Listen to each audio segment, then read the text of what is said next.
Today, if you could make money predicting the next war, would you do it?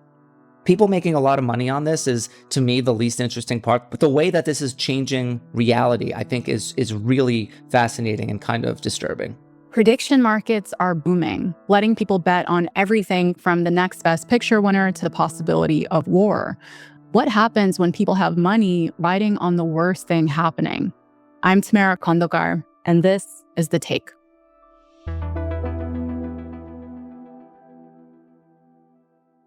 I'm Bobby Allyn. I'm a correspondent for National Public Radio, and I cover the tech industry, and I'm based in Los Angeles.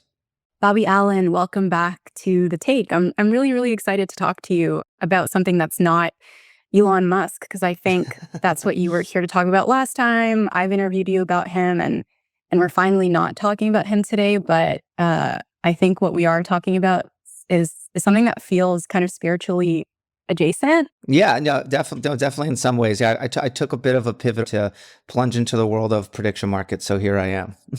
Thanks for having me. Okay, so we're here to talk about the rise of prediction markets like Polymarket and Kalshi, which have become like your entire beat, from what I can tell, for the last little while. But for people who haven't gone down this rabbit hole, can you just start by breaking down what these sites are? So Polymarket and Kalshi are sites where you can log on and place a bet on anything imaginable, whether it's going to rain in New York City, whether President Trump will say drill baby drill, whether Justin Bieber's Spotify streams will be up or down next week, whether there's going to be a strike in Iran tomorrow. Literally anything is now something that can be wagered on. And it's basically the financialization of all things. It's turning every possible thing in the world into a casino.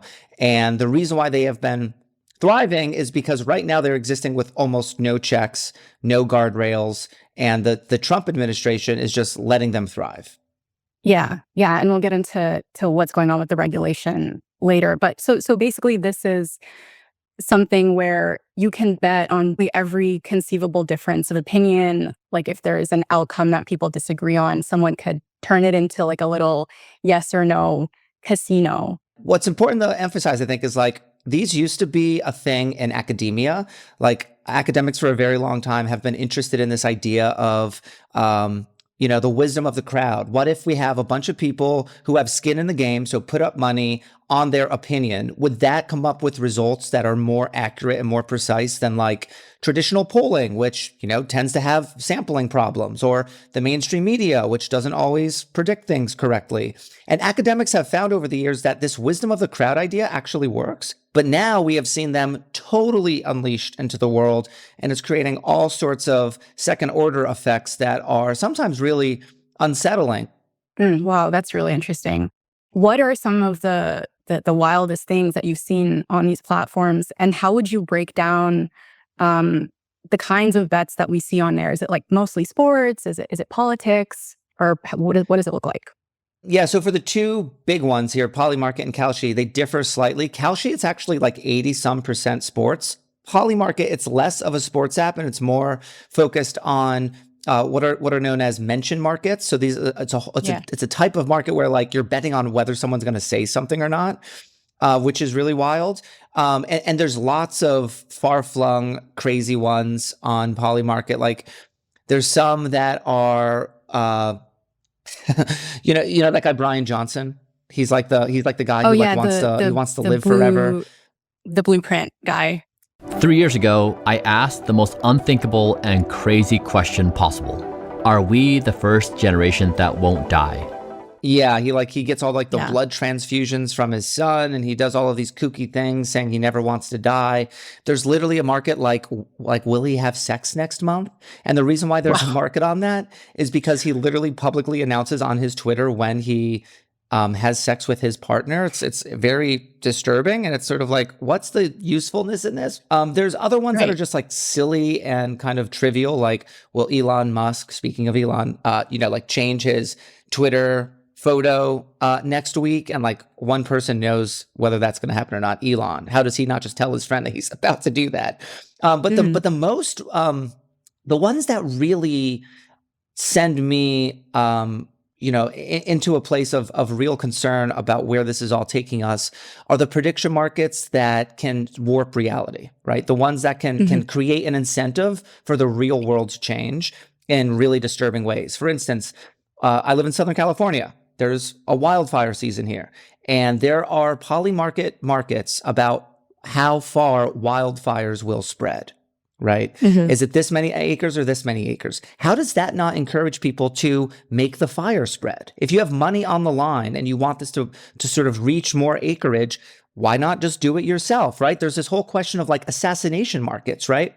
There's, the election markets where you can have foreign money from, say, Russia or anywhere pumping up a long shot candidate. That candidate goes up in Polymarket. CNN then covers that candidate is rising on Polymarket. It makes their odds go even higher. And that could influence how somebody votes when they go to the polls. It could directly undermine the democratic process. We've only seen kind of the tip of the iceberg, but it's the thing that I'm most interested in. Because people making a lot of money on this is, to me, the least interesting part. There's always people making money on the internet off some kind of new financial hustle. But the way that this is changing reality, I think is really fascinating and kind of disturbing.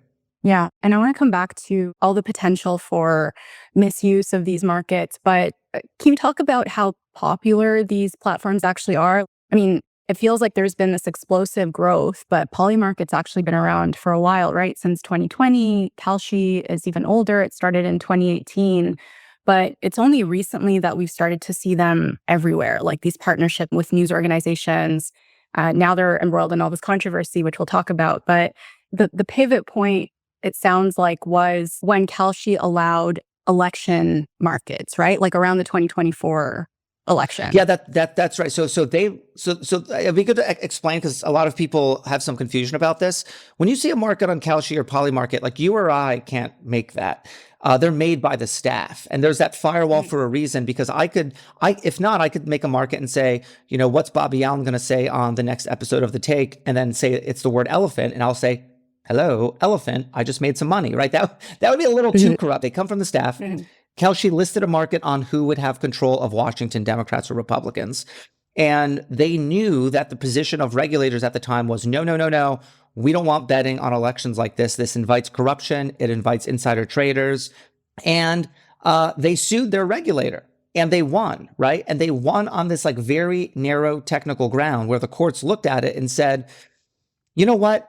The way the law was written does not specifically prohibit election betting. And what would the real harm of this be? We're going to allow this election market. And the Biden administration said, oh no, this is a terrible opinion. We're appealing. But then Trump came into office, dropped the appeal, and Kalshi took that court win that they had in the previous administration as a green light to list anything they wanted. And Polymarket has done the same. So essentially what happened was a court battle followed by a new political environment in Trump 2.0 that rolled out the red carpet for this industry. Yeah, it's like the perfect storm. Yep. And these companies, I assume they're not selling this as a way of betting on world events, right? Like they say that there's a bigger purpose here. And I know you interviewed the founder of Kalshi, Tariq Mansour. What do he and Polymarket say is their goal? Like, why do they need to exist? They like to talk about prediction markets in this very almost altruistic way where they say, this is going to become a new center of knowledge, that prediction markets are able to kind of take power away from the media and become an objective source of truth, where you have thousands or millions of people putting their money where their mouth is, betting on what's going to happen, and that's going to help inform our individual decisions, corporate decisions, and what happens with the economy. They also talk about prediction markets as being an important kind of hedge against an uncertain event. For instance, again, I'm in Los Angeles. So they say, I can bet on a prediction market about whether there will be a wildfire this year, and say I bet, yes, it's going to happen, many thousands of dollars, and a fire takes out my home. I could then use that money from the prediction market faster than I would get insurance money and help build a new life. Sounds like a ridiculous example, but it's one that they cite. They say that these can be used to hedge against risk.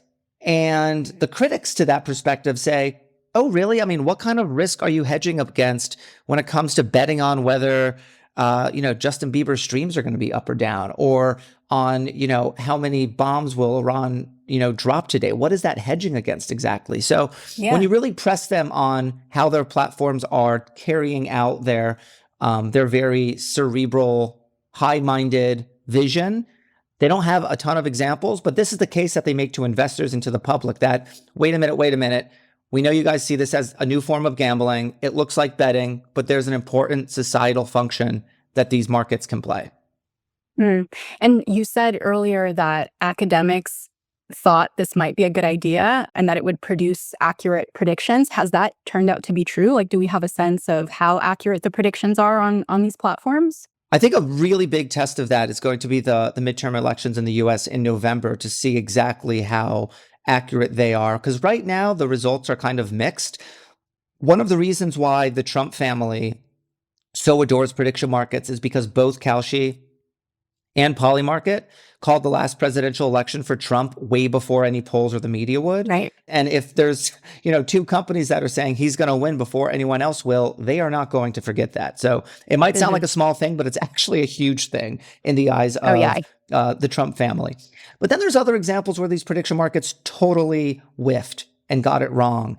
And if you wonder, like, well, why is it sometimes accurate and why is it sometimes totally off? I talk to these traders every day on Discord, right? And they are like a bunch of like 23-year-old, Zen popping, caffeine chugging, chronically online traders who don't leave their computers and read the news constantly and are just literally just like issuing trade after trade after trade. It's pure speculation. So when you look at these odds, it's like, oh, well, it looks like this candidate is going to win. Based on what? Based on the speculation of like thousands of 20-something kids in their basements, but they do sometimes show correct results. They also do sometimes show totally off results. It really just depends. So it's been mixed. Yeah. And I was curious, actually, like we talked about the obvious moral issues here, the idea of betting on the likelihood of airstrikes or the extent of a famine or something, thinking about something that could cause a lot of suffering as a potential money-making opportunity. So when you're talking to these traders or you're following their conversations on Discord, do they seem desensitized to some of these things? What's the tone like in these forums? It's very nihilistic. It's very almost like post-politics. Like they will both make fun of Trump and also drag Mamdani. Like you can't really get a grasp on their collective politics. It doesn't seem very legible. They more are into making a bag, as they'll say. They really just want to make tons of money on what people will or won't say and what will or won't happen in the world. It's funny, you talk to these traders and, we're both journalists. These traders watch more press conferences a day than we ever will. Some of them are watching like 15 a day just to trade. And I've asked some of them like, oh, has this, you're watching these politicians more carefully than most journalists. Is this changing your view of the world or your policy positions or your politics? And they just kind of shrug. They kind of don't care. They really are looking at the world through this soda straw of just like, can I or can't I make lots of money on this very specific, narrow thing?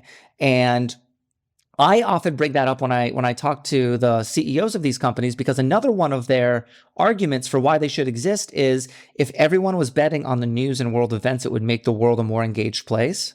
We all know, Tamara, right, that the news is not in the best place right now. And these prediction market CEOs are like, hey, we have a solution for you. It's called prediction markets. I'm not so sure about that, but it is part of the argument that these guys are making. Yeah, I think we agree on that.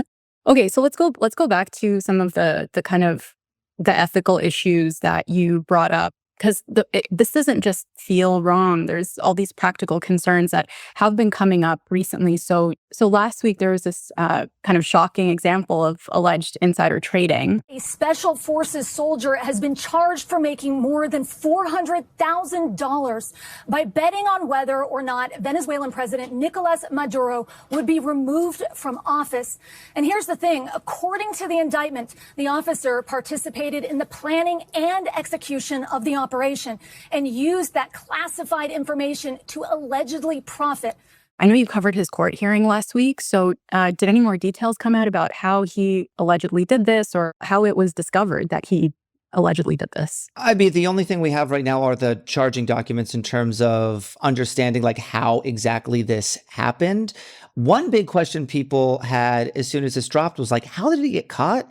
Because Polymarket is the sort of crypto-based prediction market. And when you're betting behind crypto wallets and you have multiple crypto wallets that are connected, it's very hard sometimes to figure out who is the human being behind this.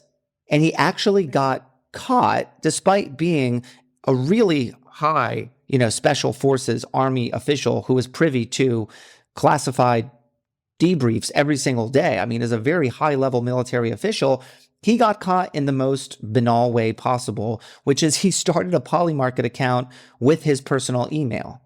And then when other did stories that saw how strange this bet was, like this bet came out of nowhere, $32,000. No one thought Maduro was going to be targeted. He was captured in the operation. You saw the payout of more than $400,000. Everyone thought, what in the world? Who would bet more than $30,000 unless they had some inside knowledge? The indictment shows that right when the stories were coming out, he emailed Polymarket and said, hey, could I close down my account now? They have that in writing. So, wow. But I think this is a really important case because it's an example of the most highest profile U.S. government official caught trading on these platforms in this environment when there are so many suspiciously well-timed bets that many people are guessing are U.S. government officials, military officials, others in the Trump family. Nobody has been caught. But this is the first example of the government saying, you know what, we did catch someone who was trading off classified information. We want to put a signal to the world that this is not okay. But even after that, there was like dozens of trade that look very, very insidered, as the traders like to say.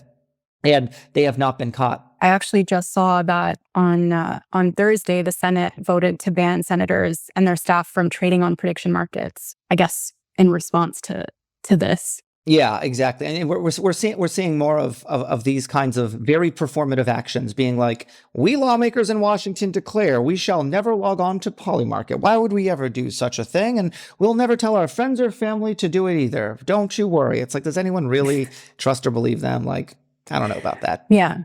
But the real world kind of unsettling second layer to all of this is, I talked to former military generals who said, this isn't just about corruption. This isn't just about people abusing their access to classified information. It's about putting the enemy on notice. That if we have a world in which every future military strike is basically going to be telegraphed on these prediction markets, it's going to put enemies around the world on notice that this is about to happen and put U.S. forces or Israeli forces or whoever in danger, right? So when it comes to military planning, the former military officials I've talked to are saying this is kind of a nightmare scenario.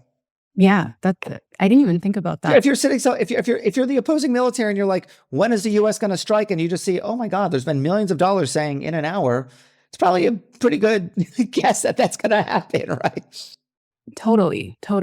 And actually, when Donald Trump was asked about this last week, he said that he didn't like the concept. The whole world, unfortunately, has become somewhat of a casino. And you look at what's going on all over the world, in Europe and every place they're doing these betting things. I was never much in favor of it. I don't like it conceptually, but it is what it is. No. But like you said, they've taken this hands-off approach. They're suing states for infringing on what they say is federal jurisdiction. Why is that? What do we know about why they're taking this hands-off approach? Well, one of the data points that often comes up, and by the way, I just want to say it's very rich that Donald Trump is saying that he doesn't like that the world is turning into a casino as a former casino owner himself. But yes, Donald Trump's son, Donald Trump Jr., has invested through his venture capital fund in Polymarket. He's a strategic advisor to both Polymarket and Kalshi. And others in and around the White House are very close to this industry. So they are positioning it as a pro-innovation, pro-business stance to allow this prediction market world to thrive, that they're just, they want to see America, they want to see these American companies sort of win the prediction market race, collapse all the regulations, let them go, let them cook, right? But a more cynical analysis is, no, the Trump family is just sort of propelling this industry along because it's another money-making scheme for them. And we know about one investment so far by Donald Trump Jr. into Polymarket, but maybe there'll be others down the road. And perhaps the Trump family just sees this as a way to diversify their business empire. Wow. Okay, so that's a lot. To wrap up, I guess, after spending so much time in this world, I wonder where you think this is all going culturally. What does it do to the way that people understand the world? Yeah, I mean, I think, so before I was covering prediction markets, I was covering a lot of online misinformation. And I think most will be used to this sort of news cycle, 1-2 punch. Something happens in the world, right? And then the next phase of that news cycle is all of these people online are spreading misinformation. Everyone's trying to untangle the misinformation. That is just like everything that happens now, right? Now it's going to be something happens in the world. There's a misinformation chapter. Then there's a prediction market chapter. This is just going to become more and more integral to how we see the world when it comes to politics, when it comes to culture, when it comes to geopolitics. Everything is going to have a prediction market implication until it is fully shut down and until there is a scandal big enough to really take the entire industry down. And we may see that one day. The legal fights are all heading to the Supreme Court. We'll see what happens there. But there's really quirky, interesting, weird situations happening on these prediction markets every day. I mean, just last week, Tamara, I covered this instance of someone supposedly taking a handheld battery-powered hairdryer to the Charles de Gaulle airport in Paris and putting it by a temperature reader to spike the temperature briefly because they had a bet on the temperature rising above a certain point. There's now a police investigation into that. So you're going to see all of these people who are literally trying to manipulate the world to make money. And we're going to see lots of people abusing confidential classified information to make money. And maybe with the upcoming midterm elections, we're going to see how these prediction markets, A, are accurate, but B, maybe could end up doing things that are tantamount to interference in the election. We just don't know. But it's a force that we now have to contend with. And at least for the next couple years in the Trump administration, it's going to have absolutely no guardrails. So if you're not on Kalshi and Polymarket yet, Tamara, I think you better get on because we got to stay up with what's happening. But I wouldn't put any money down. But it's good to know what's happening out there. Great. Not scary at all. Thank you so much, Bobby, for a window into this world. I really appreciate it. This was super fun, and come back soon. Thank you. I'd love to. Thanks for having me.